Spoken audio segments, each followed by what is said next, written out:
Good morning, everybody. I'm going to call to order the January 14th SDCERS Board of Administration meeting.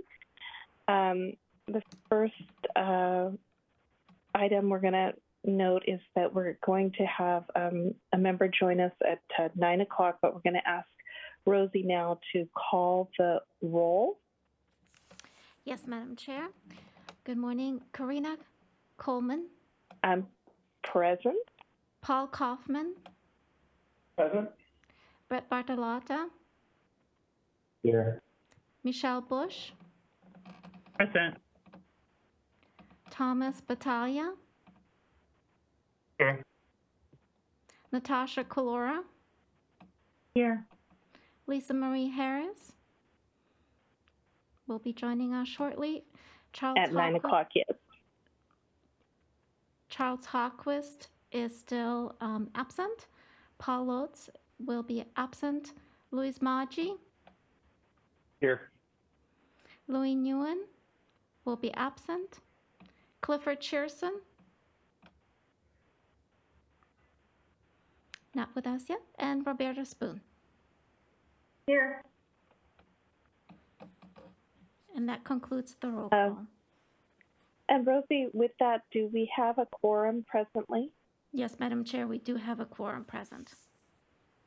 Okay, great. Then we can proceed.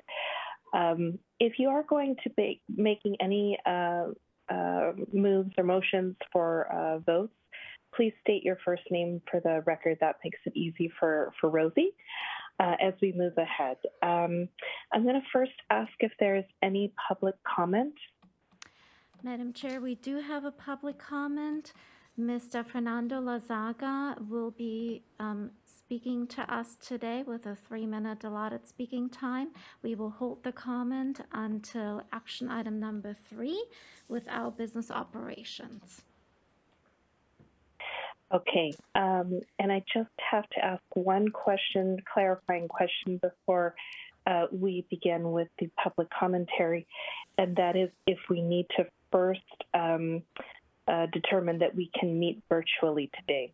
So that would be a question for either Greg or Johnny.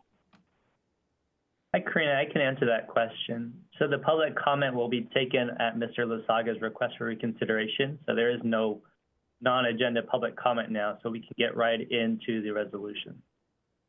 Okay. So with that, we're going to take our business operations portion of our agenda out of order to ask to consider a resolution for allowing us to meet virtually today. Great, thank you. Okay, great. And then we can go ahead and proceed. Thank you, Karina, and thank you, board members, for continuing to volunteer through this pandemic.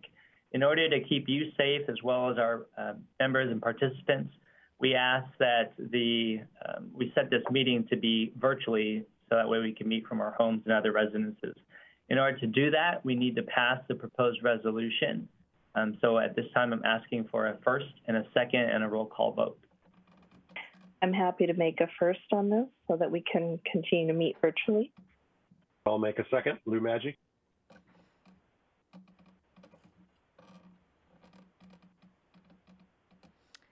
And with the chair's permission, I will take the vote now. Karina Coleman. Yes. Paul Kaufman. Yes. Brett Bartolotta. Yes. Michelle Bush. Yes. Thomas Battaglia. Yes. Natasha Colora. Yes. Louis Maggi. I'm a yes, but you've got the wrong Louis as the second. I apologize. And Roberta Spoon. Yes. Excuse me, Rosie, Yes. Mr. Shearson has joined the meeting. Could you please include him in the roll call vote? Yes, absolutely. I apologize. Clifford Shearson. Aye, yes. The motion passes 9-0. Okay, great. Then with that business item out of the way, I think we can give the floor to Mr. Lasaga. I believe we have item number 2, ad hoc recommendation to grant the disability retirement application of Francis Mitten. Oh, I do apologize, Greg. I'm sorry, and apologies to Mr. Lasaga as well. Yes, that is the second item here. So we are going to recognize Johnny Tran. Thank you, Karina, and good morning, everyone. So the board first addressed Ms. Francis Minton's application for industrial disability retirement at its November 2021 meeting. A few board members really struggled with the hearing officer's recommendation to deny the application. So the board president tabled this item until this meeting and created an ad hoc committee consisting of Charlie Hogquest, Lou Maggi, as well as Natasha Kalora. Since then, the ad hoc committee has reviewed all the material presented to the hearing officer. That's the hearing transcript, verbatim, what was said at the hearing, all the exhibits, as well as the pleadings and documents submitted by both parties. And the committee believes the issue really comes down to just one element, which is what was the predominant cause of Ms. Minton's incapacity? Was it the 2012 work injury where she stepped off a curb? Or was it the subsequent event where she got off a couch in 2017 when she was at home? After deliberating, they have come up with a recommendation to grant the industrial disability retirement of police officer Francis Minton. They believe that the evidence shows that prior to her 2012 work injury, she didn't have any back injury. She tweaked her back such that she really never fully recovered. Even though she worked full duty, she continued to work through the pain and accommodate that injury, so much so that she stopped her policing job in a patrol car and then moved to a wellness unit, all really for the main purpose of getting rid of that 35-pound plus gun belt and other gear that she must wear out in the field.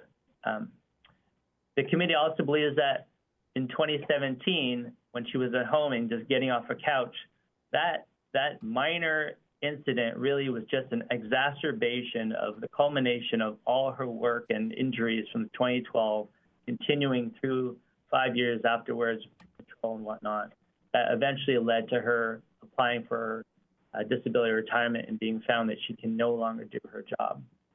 The committee highlights the evidence that I just summarized today, and also highlights that this conclusion is supported by expert medical testimony of Dr. Tons. I do want to explain procedurally, this is unique, but the board clearly has the authority to disagree with the hearing officer. The hearing officer's recommendation is just that, it's a recommendation. And it's ultimately the board's decision whether to grant or deny a disability benefit. So here the ad hoc committee has reviewed all the evidence that was given to the hearing officer, and all that evidence has also been presented to this board. And with that, the ad hoc committee recommends granting the benefit. That's all I have, Ms. Coleman. Okay, great. I appreciate that summary, Johnny.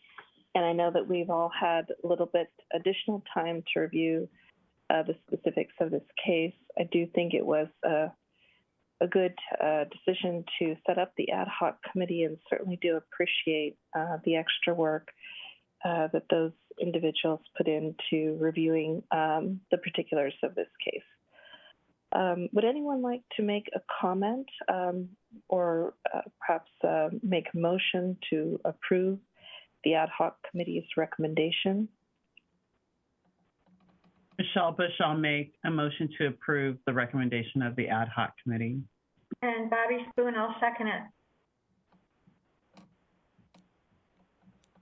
Okay, great. Then I think, Rosie, we have a motion that's been made and seconded on the floor. I think we can call the vote if there's no further discussion or commentary.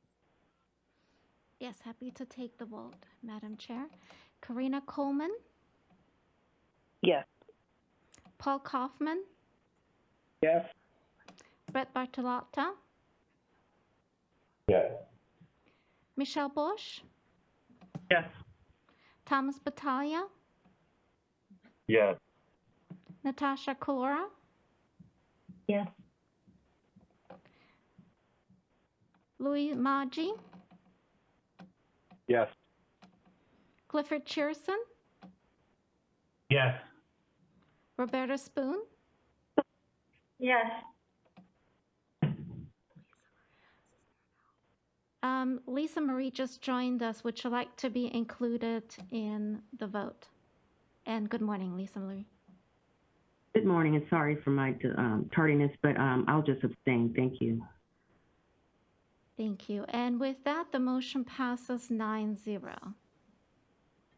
Okay, and I want to just thank Natasha, Charlie, and Louie for their time on the ad hoc committee, and I think we came to the right outcome here, so I appreciate that.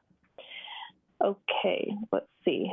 The next item that we have here is, I believe, the staff's recommendation to deny the request to reconsider the board's decision of the board's denial of appeal to rescind the deferred retirement option plan contract for Fernando Lasaga. Yes, we do have a We don't know if he's there. Madam Chair, I apologize. We are uncertain if Mr. Lasaga actually has joined us at this point. He is there. Michelle says he is there, so ask him to confirm his audio. And Mr. Lasaga, would you please confirm your audio if it's working before we proceed, if you are with us?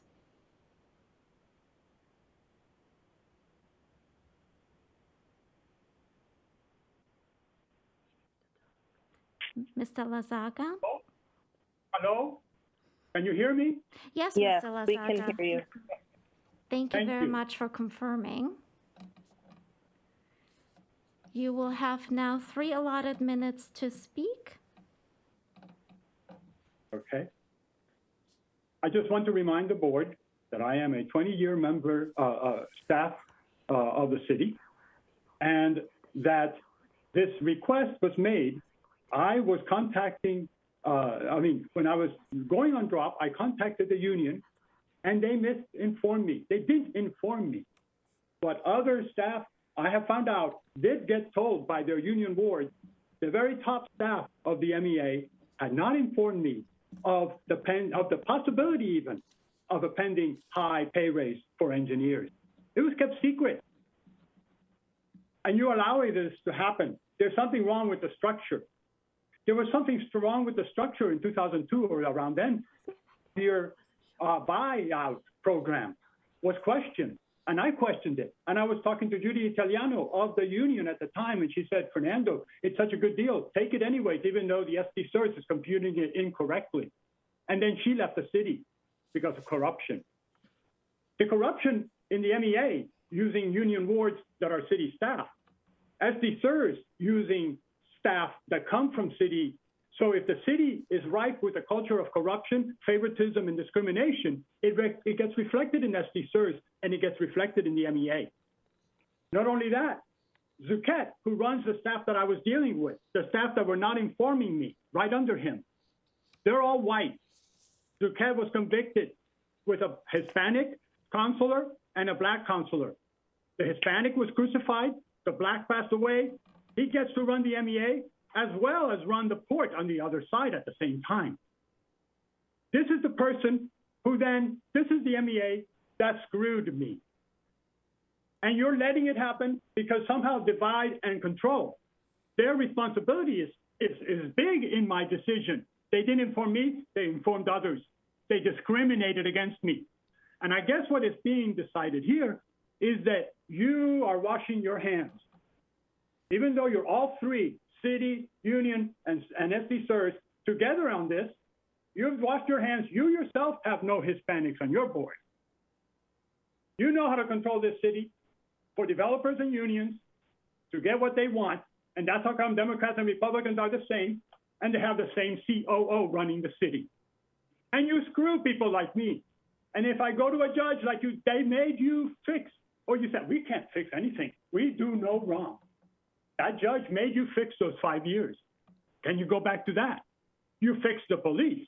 Maybe not me. Who am I? That's what you're saying. So thank you for your time and consideration. Thank you, Mr. Lazaga, for your public comment. We appreciate that. At this time, I'm going to recognize Susan Youngflesh. Good morning, everyone. What you have before you, as you heard from Mr. Lazaga, is his request for reconsideration of the board's November decision to deny rescinding his entry into drop. I'd like to remind the board that in order to discuss this motion, there must be a motion to reconsider made by someone who voted to approve staff's recommendation of denial in November, and must be seconded by another member of the board who also voted to approve. If there is no first or second, then the request for reconsideration cannot be discussed and it dies, essentially.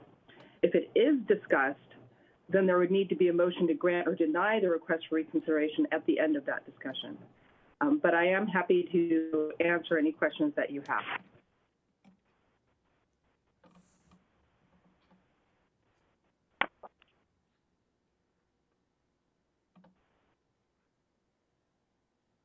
Are there any questions for Ms. Youngflesh regarding this matter?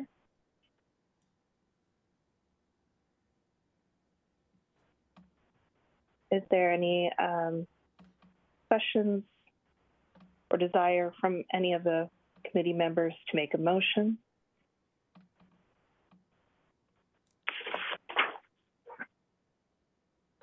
Hearing none, we'll move to the next item of the agenda, which is going to be the approval of the consent agenda items.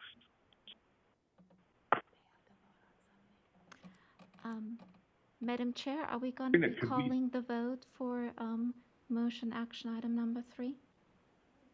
Yes, thank Rosie, you, Rosie. there is no vote needed for action item number 3. There was no motion. Okay. Karina, could we move to the general business information items, presentation of the actuarial valuation results? Yes, thank you, Greg. So yes, we have our guests from Chiron here to join us today, and we look forward to their analysis. Good morning. Can you hear me? Yes, Jean. Good morning. Morning. Analysis here with me as well. Good morning. Greg, is the PowerPoint being driven by on your end? Oh, there it is. Okay. So we're here to present the June 30th, 2021 actuarial valuation. This is the primary service that we provide to the system, an annual snapshot. If you go to the next page, we'll provide some background information on this valuation, get into the historical trends, and then we'll dive into the results of the valuation. We also will compare SDCERS to other public sector retirement systems under several key metrics. And then we always conclude with a look ahead doing projections. So at this point, Alice, if you can continue with the background, I'll come back in later. That's great. Thank you. Next slide, please. And next slide. All right.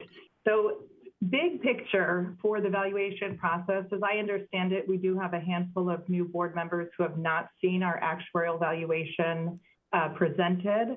And so we like to start with this slide to give a depiction of the actuarial valuation process and the actuarial valuation as a whole, to help understand that there are a lot of moving pieces and a lot of moving parts that go into the valuation and that go into funding the system and the policies that go into maintaining a sustainable and balanced pension fund. So in this picture, the size of the pension tank represents the actuarial liabilities. So the liabilities that are currently approximated for the value of these pension benefits. The green represents the assets. So that green amount is the assets, and those assets can increase or decrease through a certain levers and valves here in this pension system. So there are investment earnings that come into the plan, and those investment earnings can increase or decrease the assets of the plan. And this year, we are pleased to report, and as you've heard from your investment consultant previously, that the plan had very good return on assets, which positively impacted many of the subsequent metrics of the valuation. In addition to assets coming into the plan, there are employer contributions, and that employer contribution we refer to as the ADC, and the ADC stands for the Actuarially Determined Contribution, which we'll get into the details of that throughout this presentation. And in addition to the employer contributions, are also employee contributions that are made by all of the members who are actively participating in the plan in order to help fund the pension benefits. And out of the pension system go expenses, so expected administrative expenses, as well as the benefit payments that go to the members when they retire and begin receiving the benefits from the system. And overall, the idea behind a well-balanced pension fund is to make sure that this system, with all the levers and valves, is running in such a way that there is a healthy, sustainable future for all of the current and members and retirees of the plan. Next slide, please.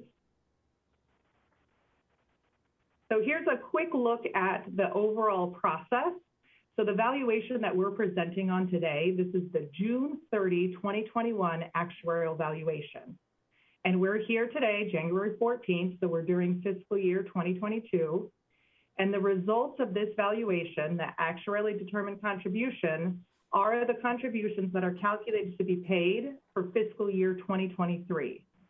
And the SDCERS system, all three plan sponsors pay their ADC on July 1st. So in this case, July 1st, 2022. So we're here today to present the results of the valuation. You'll receive reports from us, take a look at if you have any further questions, and then Jean and I will return at the March meeting where the board votes to approve the results of the actual valuation and ask any follow-up questions should you have any. Next slide.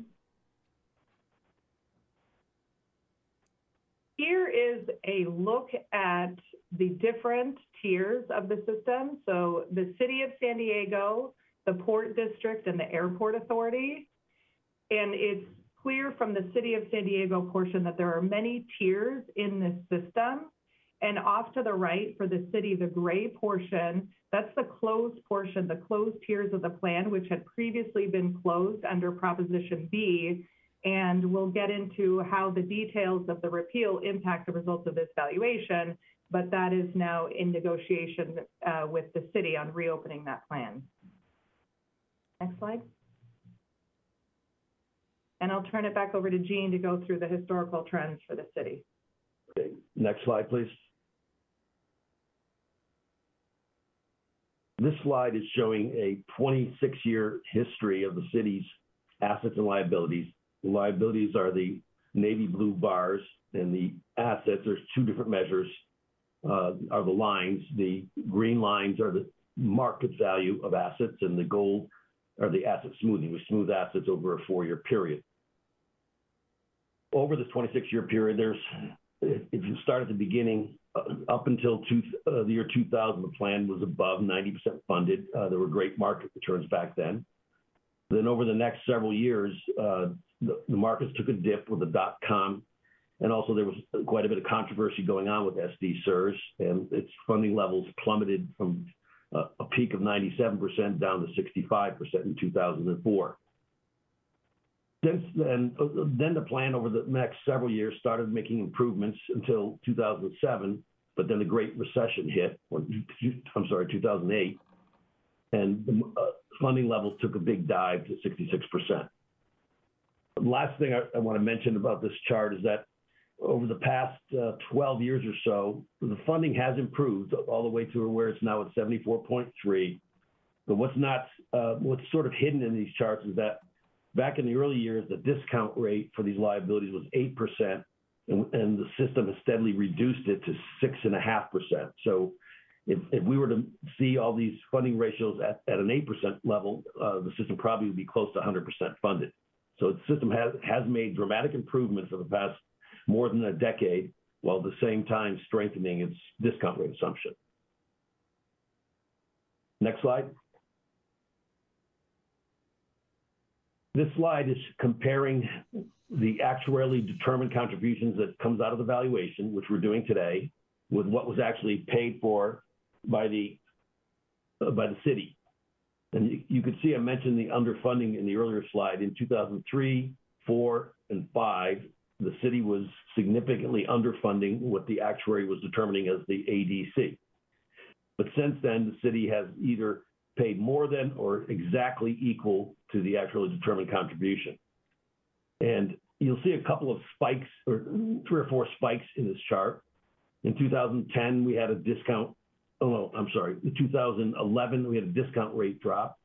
And same in 2014. And in 2018, there's a spike where we had discount rate drop as well as a mortality strengthening.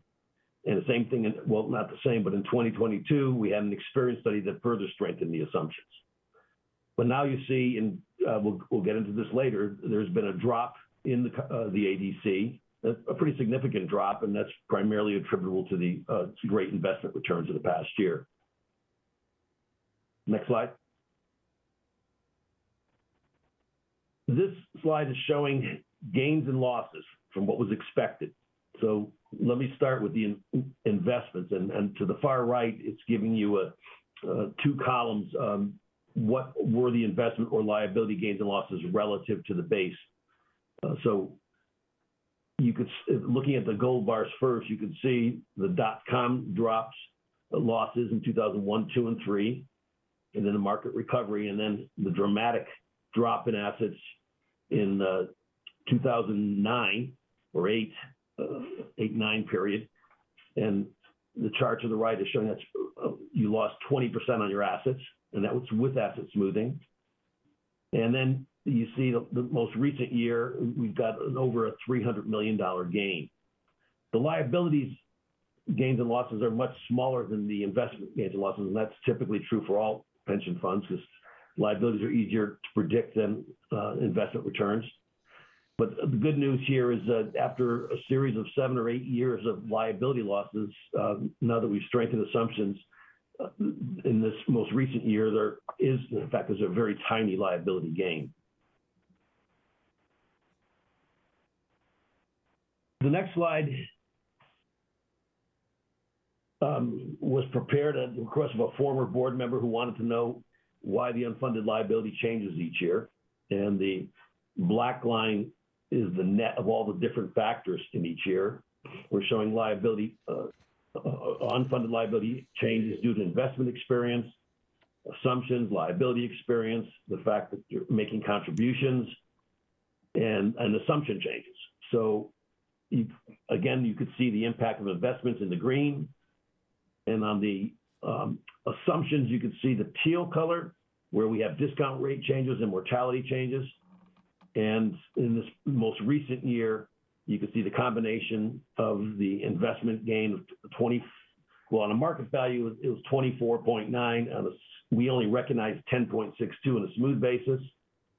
So there's further gains that can be recognized in future years, but that along with contributions decrease your unfunded liability nearly by $400 million. And I wish the former board member was still with the board because he said he'll never see the unfunded liability decrease, and it has. Alice, you can take over now with the port and the airport. All right, so similar to the history that we saw for the city, we'll take a look at the historical snapshots for the port district and the airport. In this slide for the port district, we're comparing the actuarial liabilities, so the top of the bars, to the assets. The port had similar experiences throughout the 2003-2004 .com bubble burst, and the 2009 decrease there. In 2008, the port's funded ratio was above 90%, and then it dropped quite severely to 77.5%. Since that time, that funded ratio has steadily been increasing with the addition of the strengthened assumptions, underlying assumptions, and we see today that the funded ratio is at 78.2%. And one item that I'd like to point out here, if we can hone in on the 2021, that the market value of assets, as Jean mentioned, had a strong return. And so the actuarial value of assets is currently below that, the yellow line. And so we expect to have the phase-in of these deferred gains over the next couple of years, which will continue to increase the funded ratio of the plan. On this next slide, we see the contributions that the port has made year over year. And the port has very steadily made the contributions as recommended and calculated by the actuary. So the actuarially determined contribution has been the payment made by the port each and every year as shown here. In the next slide, we see a similar pattern of experience gains and losses. And again, the investment gains and loss experience, this is relative to the assumptions, and we see how strong the return was in 2021, which was 3.7% higher than expected on the actuarial value, relative to the actuarial value of assets. And the port did experience a small loss, which we'll get into when we talk about the details of the valuation.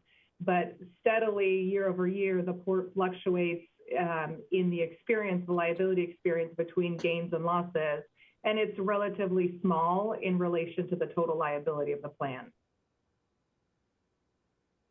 On the next slide,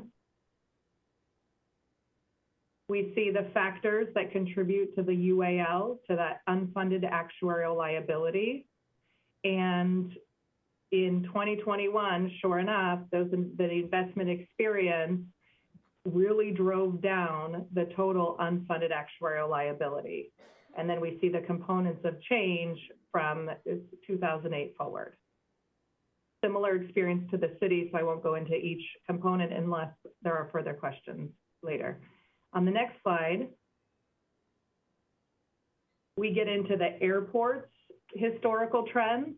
And the airport has an underlying internal policy which has prompted and promoted this higher funded ratio that we see for the airport. The airport's funded ratio for 2021 sits at 94.6% on an actuarial value basis. And quite good to see here is on that market value, that the market value of assets surpasses the actuarial liability. And so the airport is in very good standing and on track to reach full funding very soon. And we'll see that in the projections when we get to the projection model. On this next slide, this shows the contributions that the airport has made in comparison to the actuarially determined contribution. And different from the city and the port district, the airport consistently makes contributions in excess of the actuarially determined contribution. And those contributions in excess have really driven and maintained that higher funded ratio that we saw in the previous slide for the airport, because their policy has them set a higher contribution in order to preserve a certain funded ratio. And on the next slide, we have a similar gain-loss experience. For this year, the investment experience, same as the port and the city, and the liability experience for the airport was a gain of 0.3% relative to the total liability of the plan. So the port experienced gains compared to the assumptions in both the investment and the liability experience. Next slide. The components of the UAL show a similar picture. where the investment experience in this year has really pulled down the unfunded actuarial liability for the airport. And the gold bars, the contribution being in excess of the actuarially determined contribution, further decrease the unfunded liability for the airport. And next slide. So here I'll turn it back to Jean for the actuarial valuation results from the current valuation for the city. Okay, so the next slide, yes. So as you all probably know, there's been a repeal of Proposition B, and now the plan is reopened to all non-police employees hired since July 1st of 2021. In addition, those hired since July of 2012 will be allowed back in, but currently there are negotiations going on between the unions and the city as to exactly how that will happen. And because of that, these valuation results for this year do not reflect any assets or liabilities with respect to that group of people. However, our projections will include those employees. We assume by next year they will come back in, and I'll get more into that a little later. We also reflect in this valuation projected salary increases for the city general and safety members, as shown on this chart. For general, there'll be a 4% across the board increase on July 1st, 2021, and 4.75 in 2022. And police will be somewhat lower at 3.2 and 3.05. And fire, lifeguard, elected are at 3.05, which is exactly our assumption. Next slide. So the key valuation results are shown in three areas: the membership in navy blue, the assets and liabilities in the gray area, and then the gold are the contributions, the ADC in millions of dollars. Because the plan is still at this point, as 2021 closed, you see a decline. We're not letting in new hires just yet. They don't come in until next year. You'll see a decline in the actives as well as a decline in the payroll. You can see there the average salary for active members is now at $92,000, up by 1.7%, and the average benefit in pay status is at nearly $53,000, up 3.6%. The actuarial liability only increased by 2.4%, whereas the smooth value of assets increased by 8.3%, and the market value by 23.6%. The unfunded liabilities measured on the smooth value that dropped. Again, I mentioned earlier by over $300 million, nearly $400 million. And the funded ratio on a smooth basis is 74.3, whereas on the market value, it's in excess of 80% at 82.4. And then I mentioned earlier that the ADC, the actual determined contribution, dropped significantly from 414.9 down to 384.3. And the next slide will give you the reasons for it. And I'm really going to focus on the last two columns, the UAL, the unfunded actuarial liability, and the ADC, the actuarially determined contributions. Both dropped significantly. And as we've been saying throughout this presentation, it's primarily due to the asset experience. There was expected to be a small decrease in liability and a small increase in the ADC, but due to investments, you see the significant decrease. And we're happy to report on the liability side, there were miscellaneous gains and losses on salaries and mortality and the like, but they all netted out to close to a zero impact. And there was a slight gain. So there's really nothing but good news for the city's valuation results. Alice? All right. On this next slide, we see similar summary of results, but for the Port District. Let's first go to this. Thank you. So back in 2018, we had a board retreat with the SDCERS board. And from that board retreat, there was a lot of discussion on maintaining a trajectory to pay off the unfunded actuarial liability for all three plan sponsors. And in order to keep that focus, the board adopted what we're referring to as this UAL contribution floor amortization method.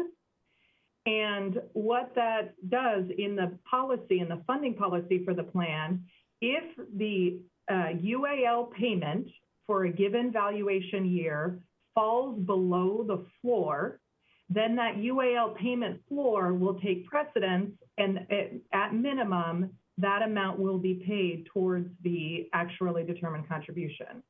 So with the results of this valuation, the calculated payment for the UAL came in at $12.5 million. But the floor was set based on the 2018 UAL payment portion of the ADC at $13.3 million. So the calculated actuarially determined contribution for this year for the port sits with the ADC, the UAL payment, at $13.3 million rather than the 12.5 to continue that strong funding discipline there. On the next slide, we see a summary of the results, again, in that same fashion, where the membership at the top, the assets and liabilities in the middle, and the contribution components at the bottom. The port did experience a decrease in actives over the course of the year from 2020 to 2021, and a subsequent increase to the members in pay status. The average salary for the port members increased by 5.1%. And that 5.1% increase is slightly above the assumed increase for the year, which then translates to a liability loss, which we'll see on the next slide. In terms of average benefit for the members who are in pay status, that average benefit sits at about $50,000 for the year, which is up about 2.4% compared to the prior year in average. The actuarial liability increased by 3.8% to $659 million, whereas the actuarial value of assets increased by 8.9%. So whenever the relative increase of assets is greater than the liabilities, you'll see an increase in the funded ratio. So the funded ratio on an actuarial value basis increased by 3.7% to 78.2% for the port. For the ADC, the three components which make up that actuarially determined contribution are the normal cost, which decreased slightly, and that goes hand in hand with the active population and salary. The UAL payment, we see there at the $13.3 million, which is the UAL payment floor. And then expenses, as expected, are assumed at about $700,000 for a total ADC of $19.2 million, which is down from the $22.1 million in the prior year. On the next slide, we see the elements of change to the different metrics here. So actuarial liability, first column, assets, and then we'll focus on the UAL and the ADC. So on the unfunded actuarial liability side, the unfunded in the prior year was $161.8 million. There was an expected small decrease, but that asset experience brought down the unfunded by $22.1 million. With a slight uptick from the liability experience. The liability experience had a slight loss this year due to the rates of turnover, so disability, death, retirement, mortality, and salary increases being different than expected led to that liability experience loss, which relative to the size of the plan is still pretty small on the UAL portion. And all of those leading to the final UAL for this year at $143 million. And on the actuarially determined contribution, we see those similar components translate to changes in the ADC payment, and that ADC payment went down to $19.2 million from the $22.1 in the prior year. Next slide, please. Now we'll take a look at the airport authority. So as I discussed when we were taking a look at the trends, the airport authority does have a board policy to maintain a funded ratio of 95%, but at minimum 90%. And so every year when they receive the results of the actuarial valuation, they look at the ADC, but they also look at the funded ratio and make an additional contribution in order to hold to their particular board policy. So it's paying the ADC and paying contributions in excess of the ADC, that we see this strong increase in the funded ratio for the airport from 89.6% to 94.6% in the current year. Next slide.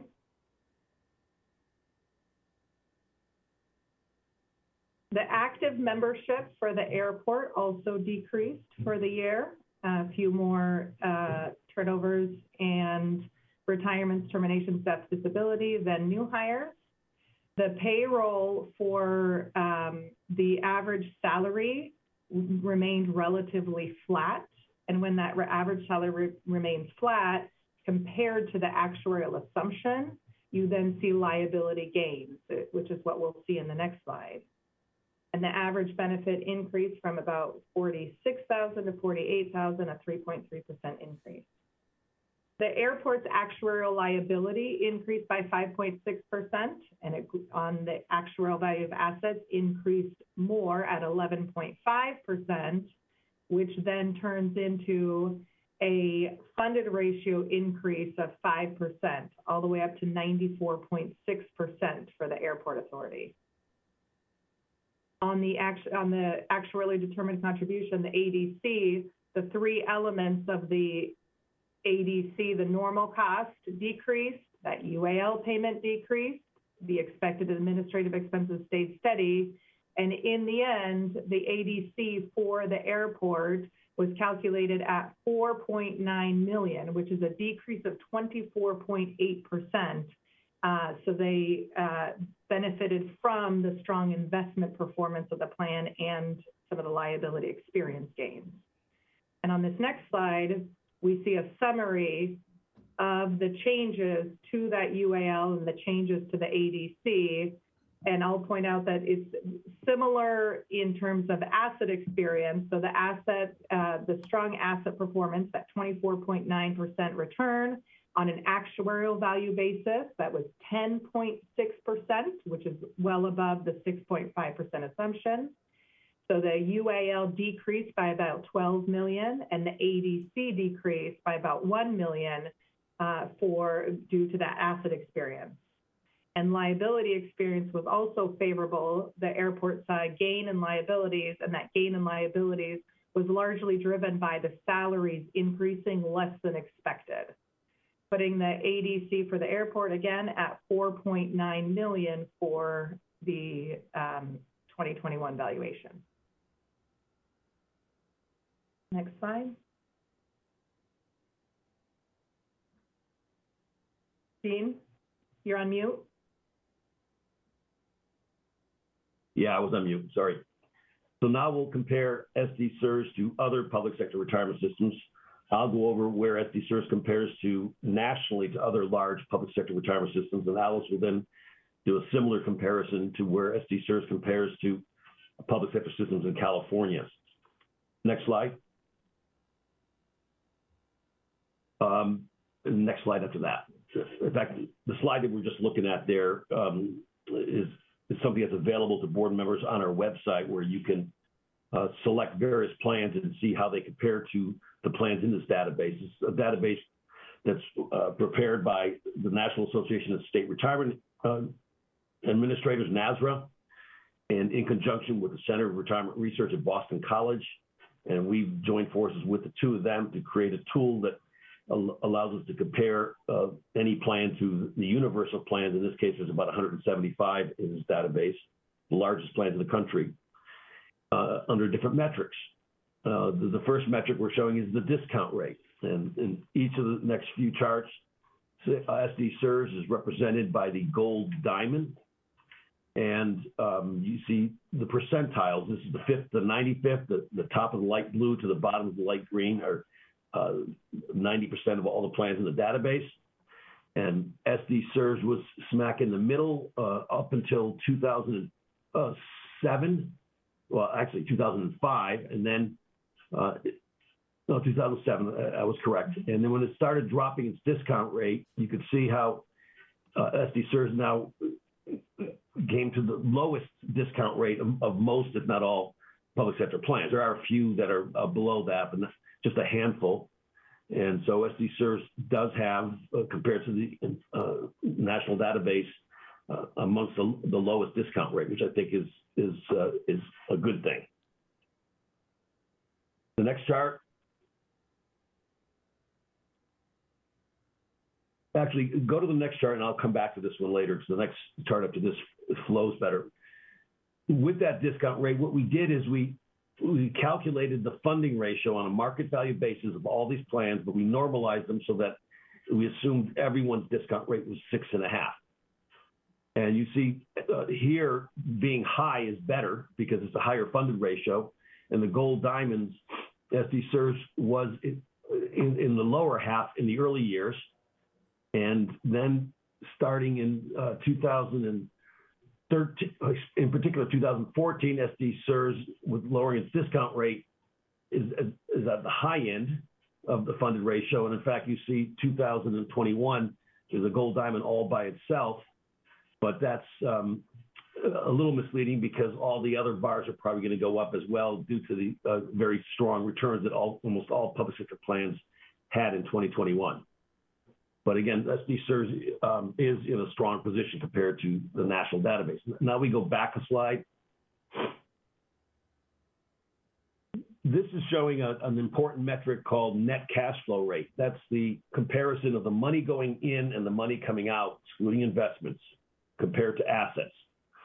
And in this case, being high is good.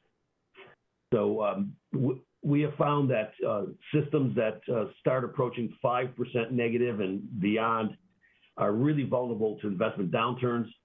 SDCERS is up there around just under negative 2%, so you're in a strong position there as well.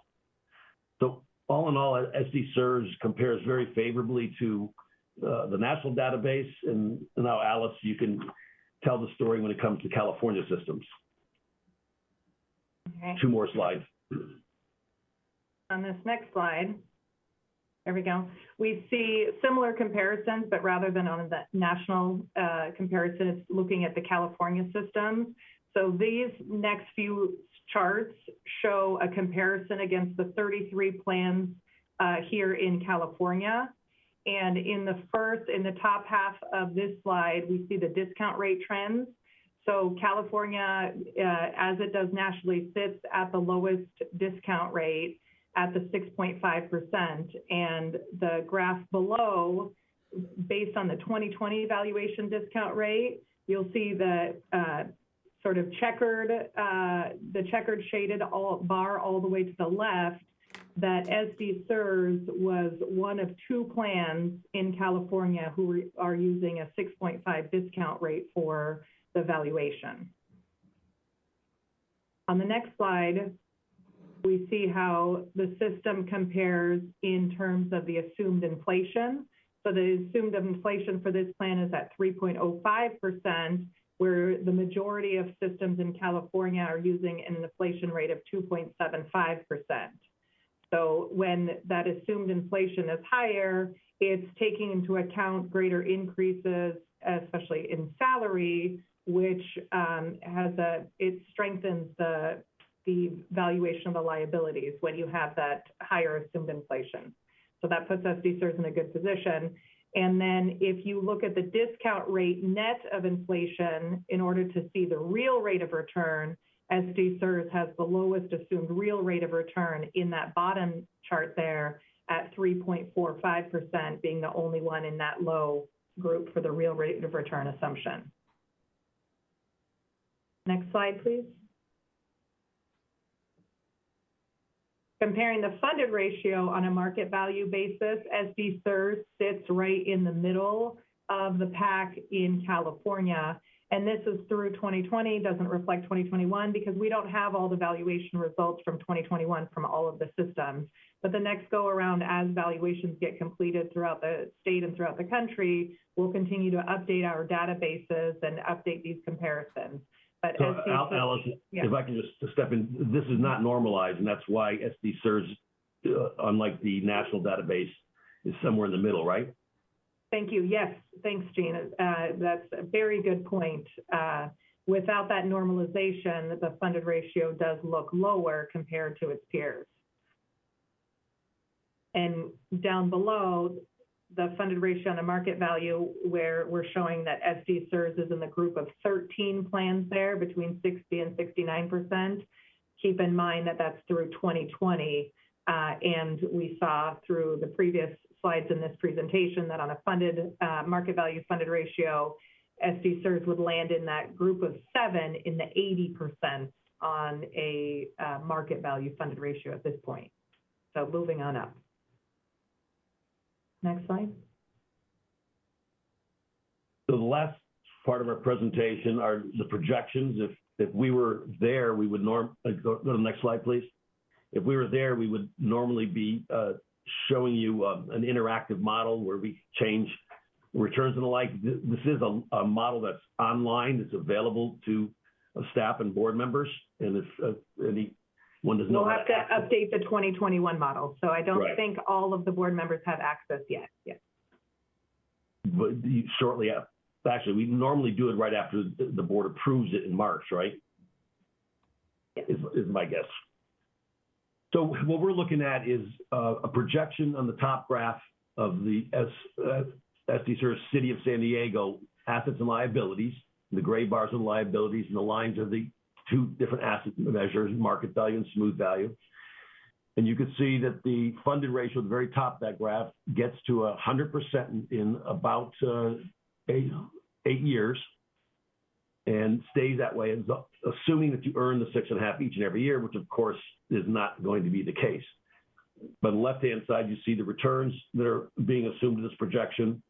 And it's also showing the ADC dollar amounts, the UAL. You see the UAL going to 0.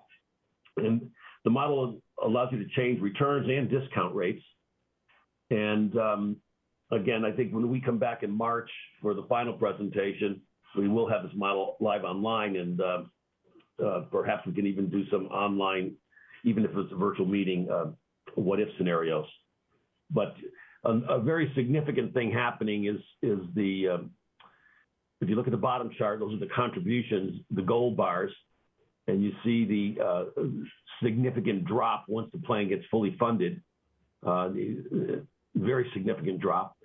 And we're also seeing, if you look at the green bars, those are member contributions, you see the bump up in the green bars from 2020, fiscal year 3 to 2024. That's the Prop B members who were excluded from 2012 through 2021 coming back in.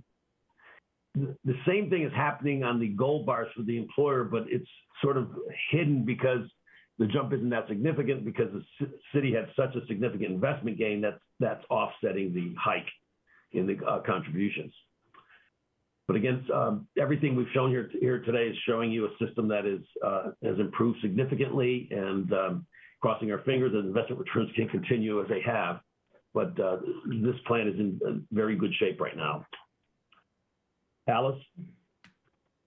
Great. So when we look at the projection on the next slide for the Port District, we see a similar pattern in the top chart on the right, that the assets are trending to increase to meet the liabilities to achieve that full funded status. And in the bottom, the employer contribution in the gold bars, we see a very steady, flat employer contribution, and that is due in part to that UAL payment floor. So we see at the very top of this projection slide that the UAL payment floor at the 13.27 million is holding that employer contribution steady until the unfunded is paid off, and then the contribution drops down, and that contribution is based on normal cost and assumed expected administrative expenses. And we see that that significant decline occurs in 2031 when the UAL is completely paid off. And on the next slide, the projections for the airport's unfunded is very small in relation to the liability, so it's going to be paid off soon, as according to the projections here, if all assumptions are met, that unfunded will be paid off by 2025, and then the payment for the airport will continue to be the normal cost, so the cost of benefits accrued and attributed to the cost on the annual basis, and the expected administrative expenses. So the airport is very well positioned to reach that full funding in just a matter of years, which is an excellent position to be in. And that concludes our evaluation presentation. If anyone has any questions, we'd be happy to answer them. Yes. Thank you so much, Jean and Alice. I do actually have a question. Can you go to the valuation results for the city? So it was sort of in a tabular form. I just wanted to see the impact, if you could show, the Prop B for the city. They're not in here because, as I mentioned earlier, negotiations are ongoing, and we don't know exactly who's going to be coming in or not and what the deal will be. So working with staff, we decided the best thing to do for this valuation is to simply exclude them. But I did mention that going forward in the projections, we did bring them back in terms of the normal cost, but not. But I don't know if Marcel is here, if she could want to add to that. Can I just tack on? So the improvement from the 68.3 to the 82.4, I mean, that's largely being driven then by the asset gains, the investment. Okay. Yes. Marcel, I didn't know if you had any other commentary. I don't have anything to add right now. Jean covered it, but I'm happy to answer any specific questions that you may have on those results as well. I'm good, actually. Thank you. Any questions from any other committee members? I do have a question. So I appreciate the floor that the board has adopted in 2019. Is there a target funded level for the system? Yes, it's once the plan gets through fully funded, the floor wouldn't apply. I see. I was curious what's the actuarial's position on 100% funding? Because I know there's also concerns when you get to 100 or above, that's when unions demand more benefits, and then you struggle with maybe you shouldn't have 100%. I'm just curious what your thoughts are. Well, I think the goal should always be 100%, and the way you deal with requests, whether it be to increase benefits or reduce contributions, is the projection model that we had shown at the end, and we'll show what the risks are of any type of benefit change or contribution change, and then the board can decide whether it's worth taking that risk. But I don't think it makes sense to purposely underfund to avoid the appearance of full funding so that you wouldn't get benefit increases. Great, thank you. And Lisa Marie, it's Marcel. I'd like to add to that the City of San Diego's charter says that they have to pay the actuarially determined contribution. And so as long as our actuary is continuing to follow our funding policy, which is in our board rules, that says these are the assumptions, these are how we're going to determine the valuation results, then they will continue to strive to be 100% funded as our funding policy requests. Great, thank you.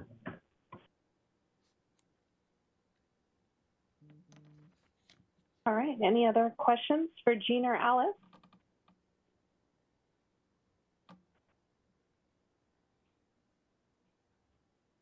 Now that I can see any hands raised.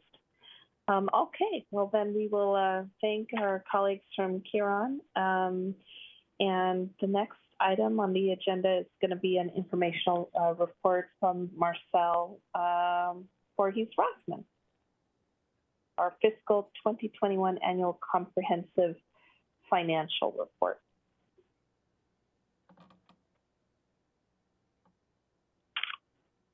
Marcel, are you on mute? Yes, thank you. I was on mute, trying to be respectful there. So before you is the annual comprehensive financial report. You may recall this used to be called the comprehensive annual financial report, still the same document.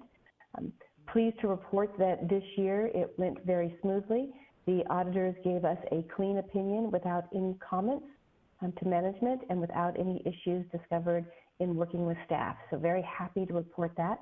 It was done even a little bit earlier than previous years, So the team has been pushing to get it done more quickly each year and has been very successful. So I really do want to thank the entire team that worked on it.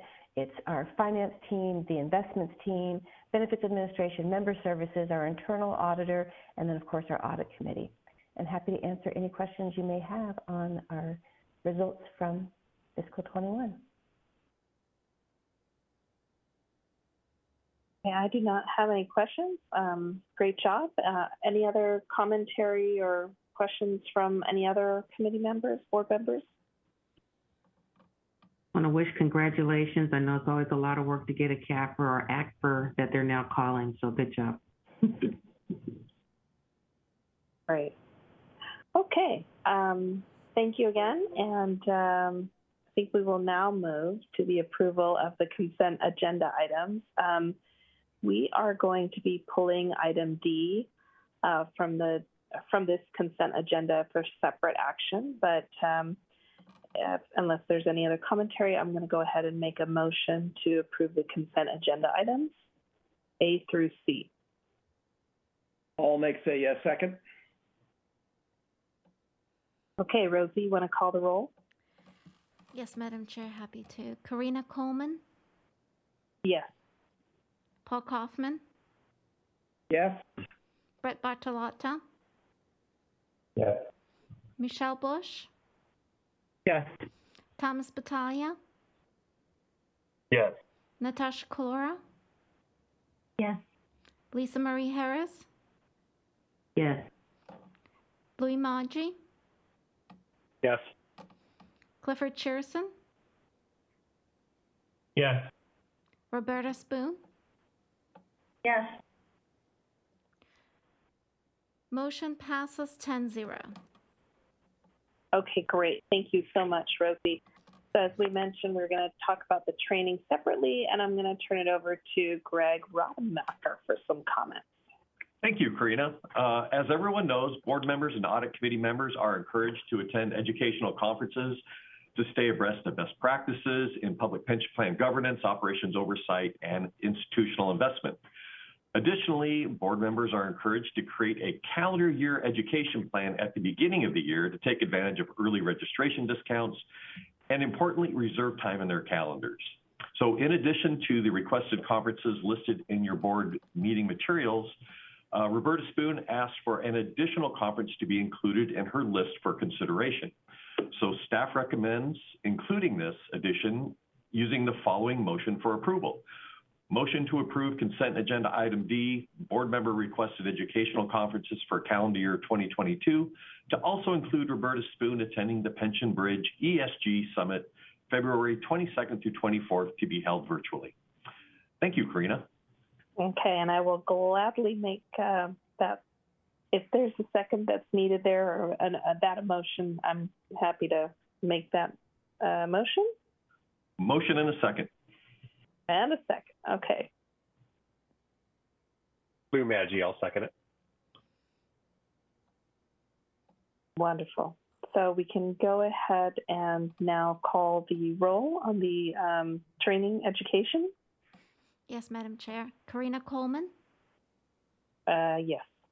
Paul Kaufman? Yes. Brett Bartolotta? Yes. Michelle Bush?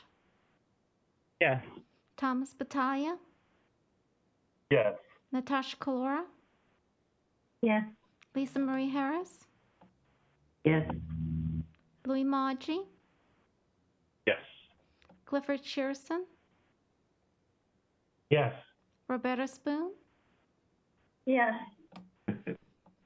Motion passes 10-0.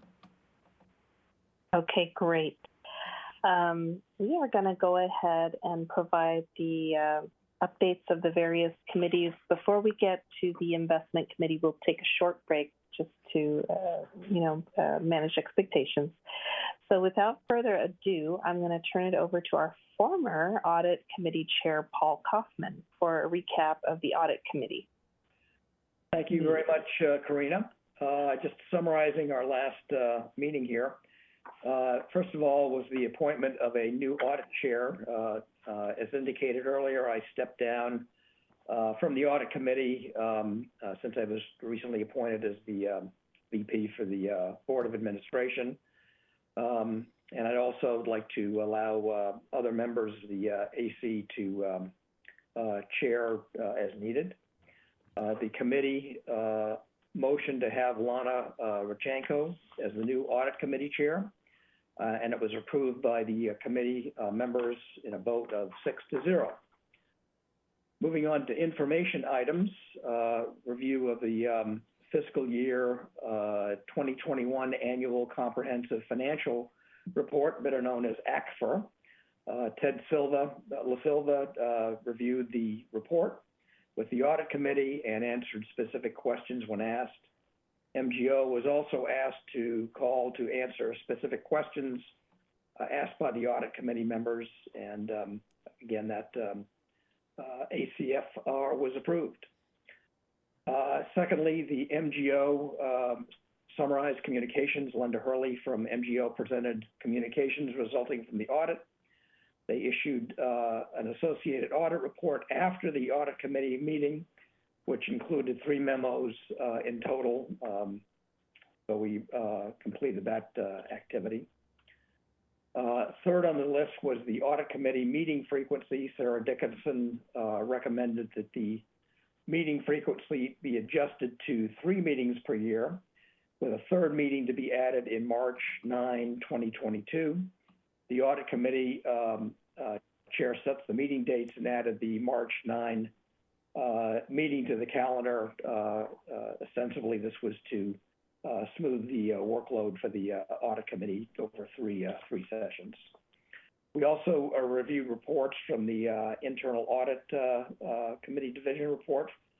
Sarah Dickinson reported a status on the Port District's remediation efforts, which are still slightly behind, but they are making progress. Secondly, the Benefits Administration report was presented by Marcel Rossman, and she provided a Proposition B update. Number 3 was an Information Technology Division report from David Bond, who provided a update on our cybersecurity at this point. Number 4 was a Legal Compliance Division report. There was no verbal update. And last but not least was a Privacy Program annual update. There was no verbal update at this point. Questions and comments from the chair, board members, and staff were reviewed. Sarah Dickinson thanked Linda Hurley for her 6 years of service as a partner on SDCERS, financial statements and engagement. And Sarah Dickinson also thanked Paul Kaufman for his service on the AC. As you know, the MGO requires that the chair or the head of that particular group rotate off after 6 years, and Linda had completed her 6 years of service. Greg Rademacher thanked those who have served on the AC chairs, which included Greg Kawaseki, Bobby Spoon, myself, and now Lana Rachenko.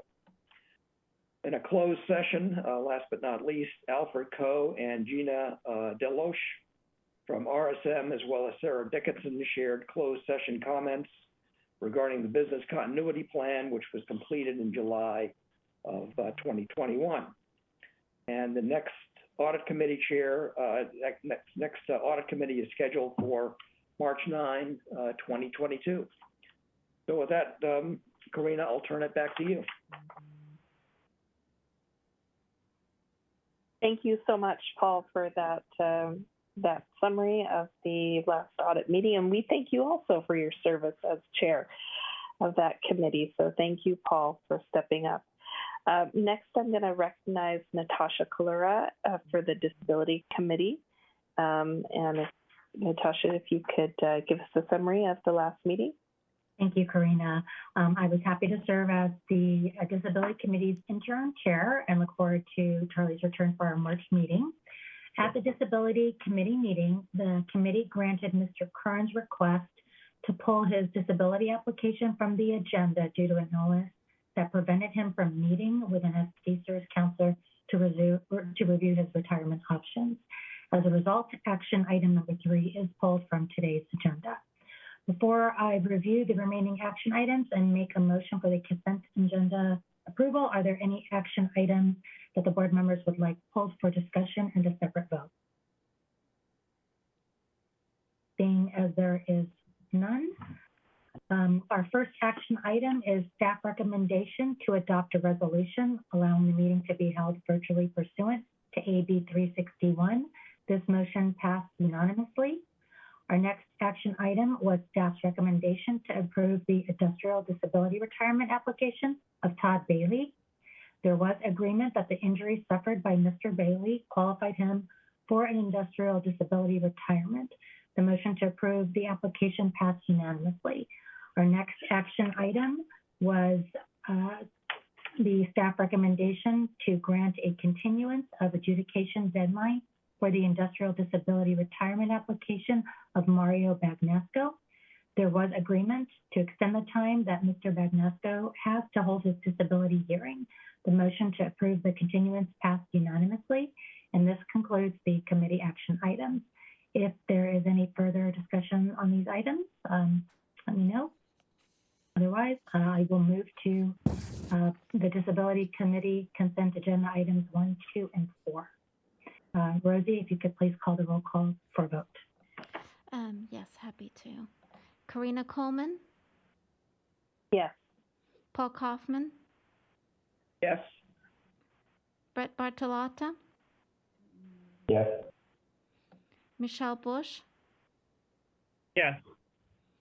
Thomas Battaglia? Yes. Natasha Kalora? Yes. Lisa Marie Harris? Yes. Louis Maggi? Yes. Clifford Shearson? Yes. Roberta Spoon? Yes. Motion passes 10-0. Great. And the last item for us is the disability status report. And Sandra provided the committee an update on the disability application caseload. The disability applications in process are coming along as expected and are anticipated to be presented to the board within the standard timeframes. Certainly hard to predict, how, often and how frequently they come in. But based on what we have seen recently filed in December and January, we do look to expect an increase in disability applications that are filed. So we'll be hearing more in the coming months. And this concludes the Disability Committee report. So back to you, Karina. Thank you so much, Natasha, for that. Great. And one more committee before our break, and that's going to be our very important Business and Governance Committee. And with that, I'm going to hand it over to Bobby Spoon, our Business and Governance Committee Chair. Thank you, Karina. So the B&G Committee met yesterday, and we approved all the action items by a unanimous vote. And before I review the action items and make a motion for the consent agenda, are there any action items that the board members would like pulled for discussion? Okay, hearing none. Hi, Bobby, it's Tom Battaglia. Just for hop right in there, Tom. Just for item number 2, I'll be abstaining if you wanted to vote on that one separately. Do we need to vote on that separately, Greg? Unmute. Yes, if Tom would like to abstain, we would vote on that one separately. So we could pull item number 2 for the consent agenda. We could, after you go through them all, we could just vote on number 2 first, and then you could vote on the rest of the consent agenda items. All right. Okay, so Jessica Taylor presented staff's recommendation to approve the general member certified election results. And the committee unanimously approved the general member certified election results and welcome Tom Battaglia as a returning board and committee member. So do I need a first? I'm happy to make the motion. Okay, and a second? I'm very happy to second this motion. Thank you. I apologize. Call for the vote? May I just get confirmed, are we doing the motion for item 1 and 2 or 1 and 3?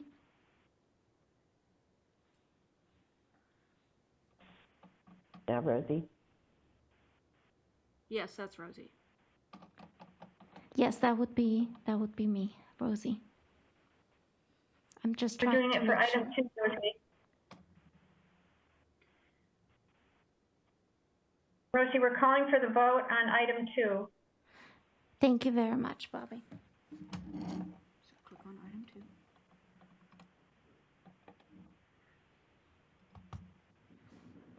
have to type in the text.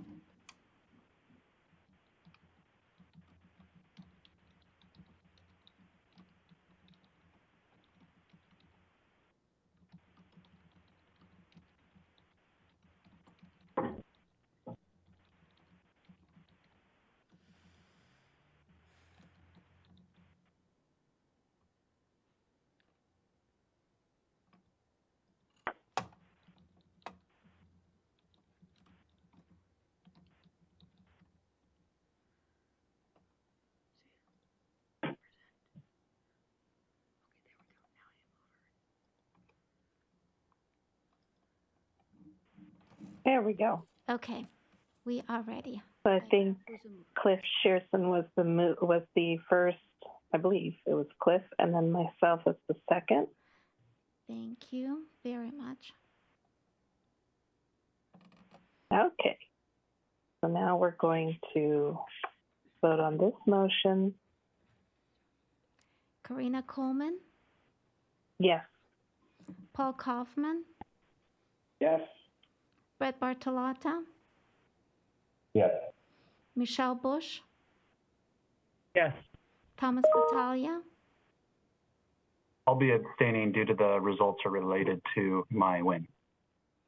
Natasha Kalora, Yes. Lisa Marie Harris, Yes.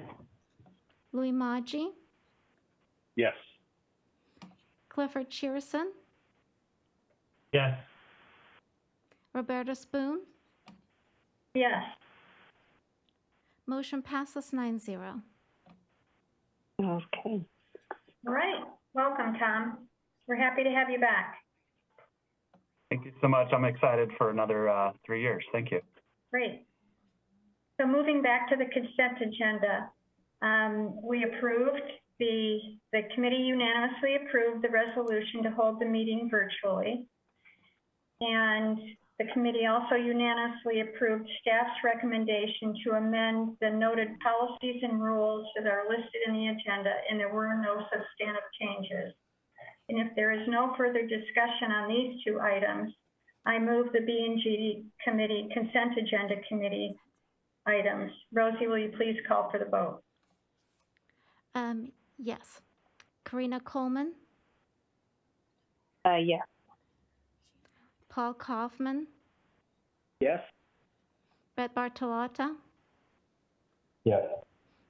Michelle Bush, Yes. Thomas Battaglia, Yes. Natasha Kalora, Yes. Lisa Marie Harris, Yes. Louis Maggi, Yes. Clifford Shearson, Yes.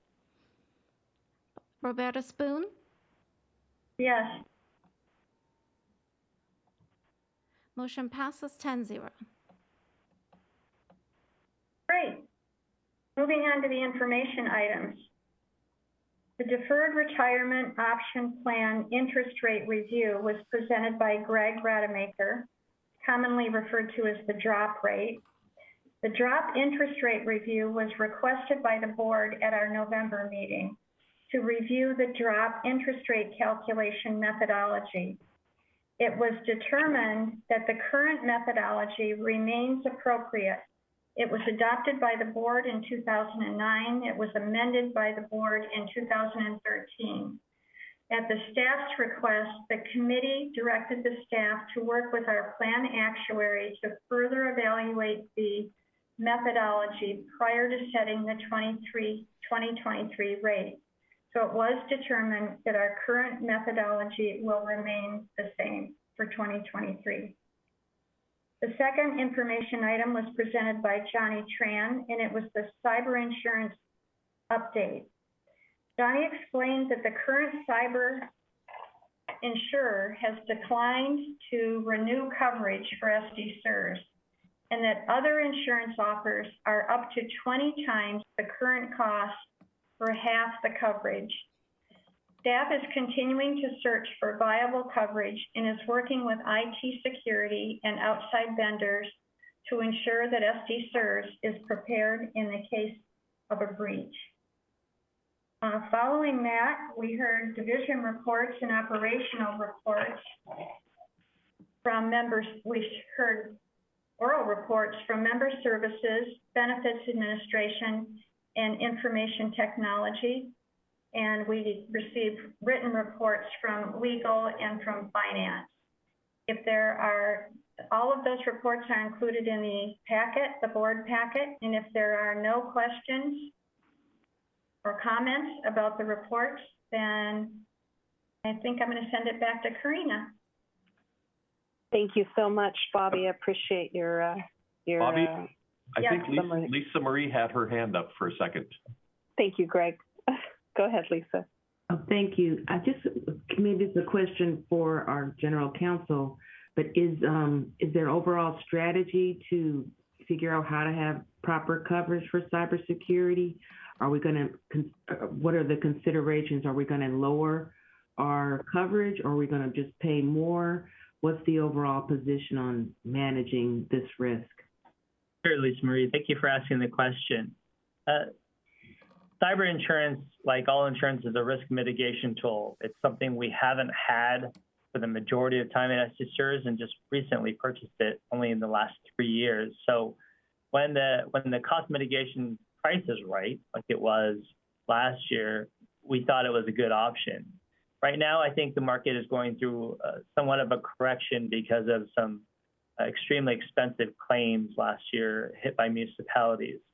So working with the broker, he doesn't see the rates going down significantly now, but he thinks in time they will, and will continue to work with insurers to see if we can get something that's more viable. So I don't know exactly what the right price point is, Lisa, given the market influx, but we still are on this. I'm also working with the city because they were able to obtain cyber insurance last year. I don't know if that's going to be true for their renewal, but working with someone embedded in the municipal industry, which is one that's suffering these high rates, I think will get us the right result. Okay, so I will definitely update you when I have more information. Okay, well, good luck. Thank you. All right, back to you, Karina. That's the ever-present threat with ever-present, ever-growing threat with cybersecurity. All right, great. Well, as promised, we are now going to take a 5 to 10 minute bio break. It looks like on my clock here we have about 2 minutes to 10. Why don't we just 9:59? Why don't we just come back at 10:10, if that's all right with everyone? Thank you so much.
Michelle, are you there? I am, yes. Are we continuing to broadcast while we're on break? Yes, no streaming stops. Okay, so we're still live, even though we're just all quiet. That's correct. The audience sees the screen that you're seeing through Zoom that says meeting in recess. Excellent. Thanks, Michelle. You're welcome. I mean, Greg, would you like us to make noise? We probably have any number of people who'd be happy to accommodate you on this from time to time, so let us know. Yeah, if you could make some really good fiduciary noises, that would be good. That would be nice. Oh, I'm out of practice on that. I'm sorry. I'm not the best person for that. Hopefully there was nothing inappropriate in the interim. That's more my concern. Okay, let's see. I have about 10:10 now, so I'm going to call us back into session, or I guess we never went out of session, but we are going to talk about investments now. And I'm going to turn it over to Cliff Shearson, our chair of the investment committee. Thank you, Karina, and hello again, everyone. The investment committee met yesterday afternoon, which was, I thought, an especially interesting session. We had, once we approved meeting remotely, we had one action item, which was to approve the recommendation of staff for some changes to SDCERS proxy voting policy and guidelines. The vote did take place, and it was unanimous to approve. And to give us some additional background, I'd like to turn this over to Demetrius for comment. Thanks, Bud. SDCERS reviews and updates its proxy voting guidelines every year. And the reason for this is to make sure that the guidelines stay up to date and that they incorporate any pertinent changes that have come about over the past year. So this year there were five new guideline recommendations. As a reminder, these come from SDCERS's proxy voting vendor, Glass Lewis.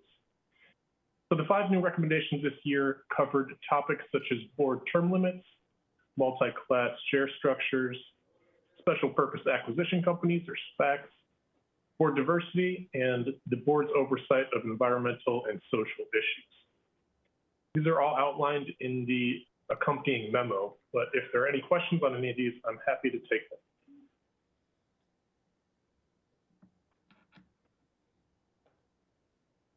Okay, I don't have it's also hard to look at the room, but I have the sense there are no additional questions of Demetrius on this. Thank you for those comments.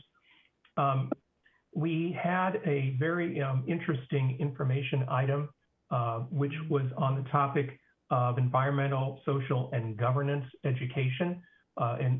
Environmental, social, and governance, also known as ESG. We had presentations from consultants. Sorry to interrupt, but that was an action item, the proxy voting, so the board has to vote on that. Oh, I apologize.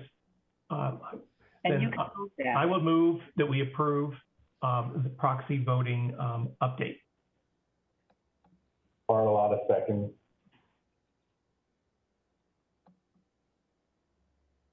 Rosie, you want to call the roll? Yes. Karina Coleman? Yes. Paul Kaufman? Yes. Brett Bartolotta? Yes. Michelle Bush? Yes. Thomas Battaglia? Yes. Natasha Colora? Yes. Lisa Marie Harris? Yes. Charles Hawquist? I'm sorry, I apologize. I went out of order there. Louis Maggi? Yes. Clifford Shearson? Yes. Roberta Spoon? Yes. Motion passes 10-0. Okay, with my enthusiasm in check, to turn to the topic of the information item, we had a presentation by various parties for education for the investment committee and others who were invited from the board on ESG. At the meeting, the committee received presentations from the public markets consultant Aon and private markets advisors Stepstone and GCM Grosvenor related to ESG investing. Aon presented an overview of ESG investing and outlined the ESG ratings that Aon has in place to monitor SDCERS public markets investment managers. Stepstone and GCM Grosvenor discussed how ESG factors are incorporated into their respective investment processes and reviewed the internal ESG efforts being undertaken at each firm. The investment committee will receive a presentation about how ESG is incorporated into SDCERS real estate portfolio at a later meeting. Over the last several years, SDCERS investment staff has also been monitoring the ESG initiatives of every one of SDCERS investment managers. Staff has had discussions with each manager and has documented the ESG framework. For example, policies, dedicated ESG individuals or teams, ESG scoring methodologies, and monitoring and reporting processes that has been implemented by each. So I don't know if anyone else has any questions about this, but it was a very interesting discussion, and we look forward to completing this stage of the process when we hear from the real estate consultant at a future meeting. The next information item I wanted to share is the total fund performance report for the quarter ended September 30th. And I'd like to turn this over to Anders for comment. Thanks, Cliff. Good morning, everyone. Just as a reminder, this performance report is for the quarter ending 9/30. And at the end of that quarter, the market value of the fund reached a value of almost 10.8 billion. And this represented an increase of 439 million from last quarter and includes investment earnings of 164 million. I'm sorry, can we get the total fund performance slide deck up to? My apologies. Move to slide 6, please. There we go. Thank you. So as I mentioned, it includes investment earnings of 164 million and net cash inflow of 276 million. Most of that comes from the ADC payment on July 1st of last year. And if we can move to slide 9, please. From a performance standpoint, these numbers translate into a return of about 1.8% for the total fund, which beat the benchmark's return of 1.1%. And this 1.8% return was actually enough to place SDCERS in the top 11% of its peers, meaning that SDCERS outperformed 89% of its peers during the quarter. If we can move to slide 18, please. So SDCERS was able to generate this return through positive contribution from all asset classes except for non-US equities. Out of all the asset classes, the strongest performer, as you can see, was the Opportunity Fund that accounted for almost half of the outperformance. And the second largest contributor was the allocation effect as a result of SDCERS's overweight to private equity asset class.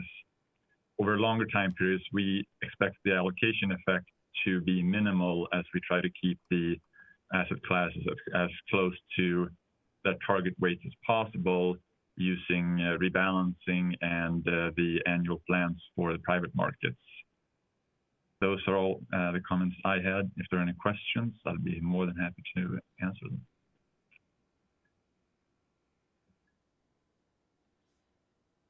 I just had a question on that last slide under the allocation effect. Is that just really small and cumulative? I'm sorry, I was just looking over what time period does this cover?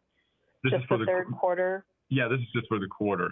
So typically, for everyone's benefit, maybe the allocation effect takes into consideration if you're over or underweight the target. So since we were overweight private equity and private equity did better than the index, we had a positive allocation effect.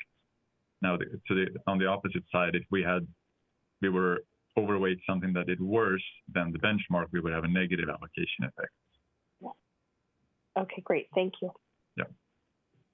And again, just to remind our colleagues, this is just for a single quarter, and it's a short period of time, and we necessarily need to take a long-term perspective in what we do here at the plan on behalf of the plan members and beneficiaries. We have a number of reports that are included in your package, review of the cash overlay program, of an update on our DWS separate account, and of course the investment division reports, which you're welcome to review. And if you have questions, either I or staff are happy to talk with you. But Madam Chair, this concludes my report for the quarter.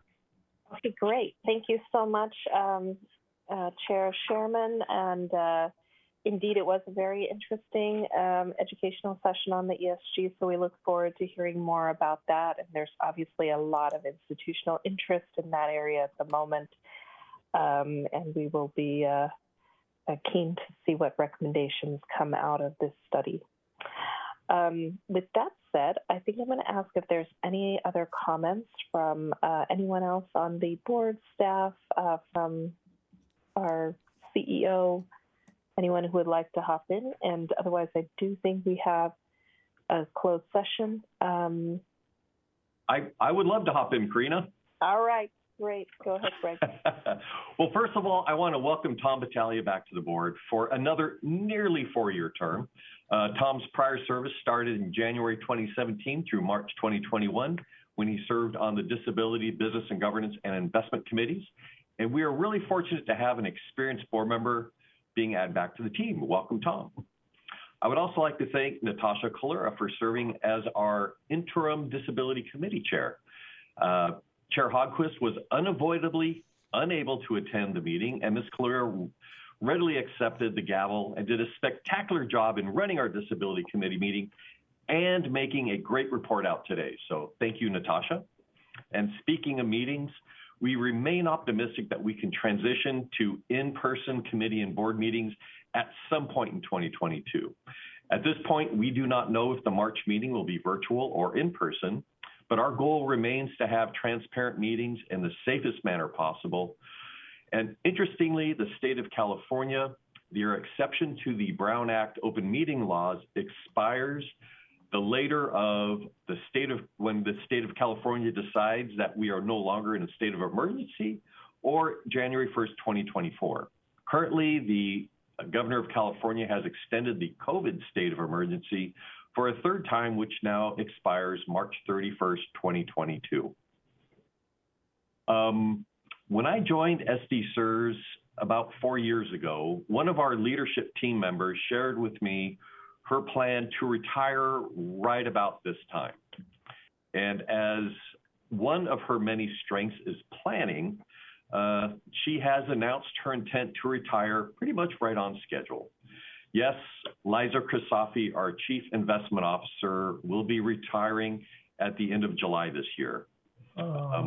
We have all been fortunate to have Liza dedicate a portion of her storied investment career to public service, and she has been instrumental to our investment program success and SDCERS' mission to ensure the trust fund's safety, integrity, and growth. Since my efforts to convince Liza to continue working were met with giggles and laughter, staff will be moving forward to secure a professional search firm to assist the CEO in finding our successor Chief Investment Officer. So a sad update, but we will move on. At our November's Prop B update, we highlighted the city's continuing negotiations to reopen SDCERS to previously excluded members. We believe the negotiations may be close to completion, and the city may be going to the City Council in the coming month with an implementation strategy and requisite changes to the city's municipal code. Staff will keep you informed as significant events are made public.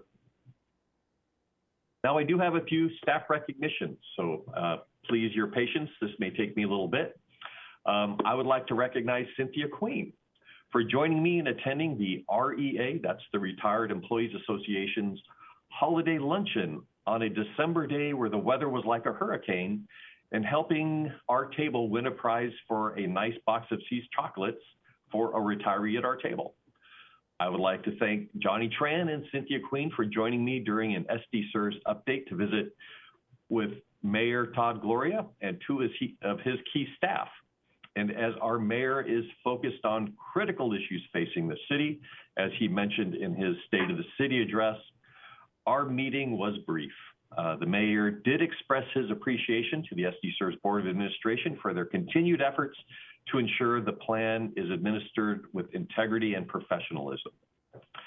I would like to recognize and thank the Finance, Member Services, and Benefits Administrative teams for their work on getting the 1099 tax forms mailed to our members and available on the SDCERS secure portal by the IRS January 31st delivery deadline. Now, this requires the staff to perform a significant amount of work in a very short window. We have accelerated the project timeline to account for snowy winter weather mailing delays like we experienced a few years ago. Yesterday, after the committee meetings, staff shared a hot news flash. The 1099 tax forms are available to our members on the SDCERS member portal with a hard copy mailed by the vendor tab services. Our controller, Ted LaSalvia, who is the mastermind behind this project, asked me to recognize those staff who helped complete the project a week ahead of already accelerated schedule. Rebecca Shi and Fong Win for their hard work creating the data files, tab services, extremely fast processing starting last weekend to create the tax form file and individual member tax form files. The Finance and Benefit Administration teams for auditing the tax form and individual member files. Joe Saucedo from our IT area for uploading the individual member tax forms to the member portal. Victoria Fedelizo from our Member Services team for auditing the tax forms on the member portal. And Jessica Taylor from our Member Services team for getting the word out to our members and stakeholder groups.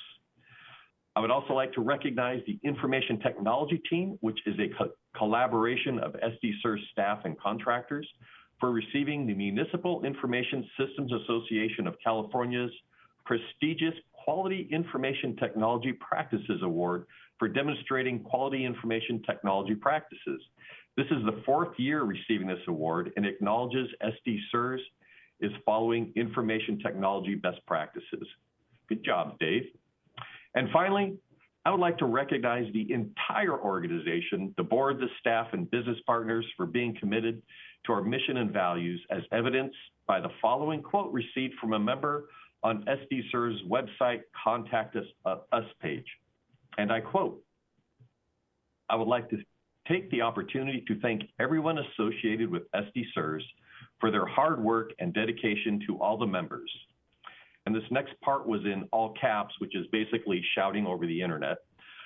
"May God grant you and your families a blessed and safe holiday season." Thank you, and this concludes my remarks.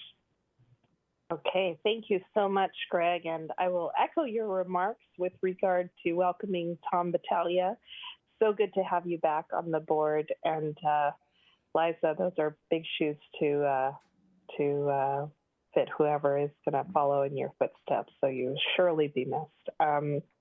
With that, are there any other comments? And otherwise, I'm going to go ahead and move us into closed session. And I will ask that if you're not part of closed session to disconnect at this time. And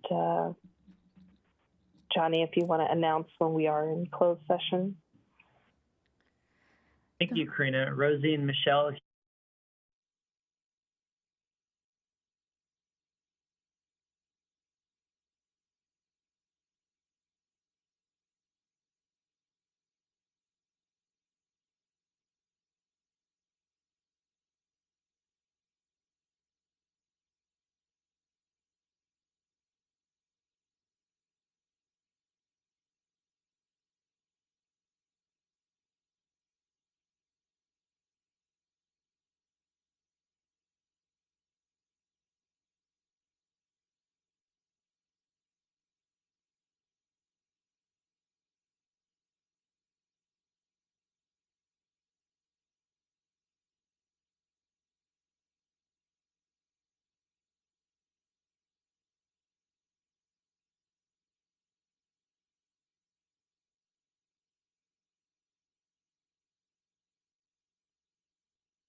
Nothing, and then I believe you can adjourn the meeting.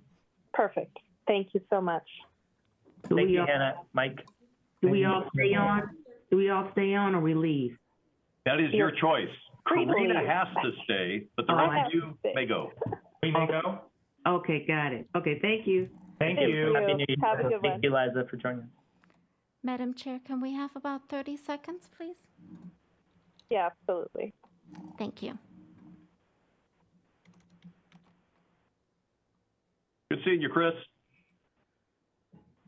Yeah, good to see you.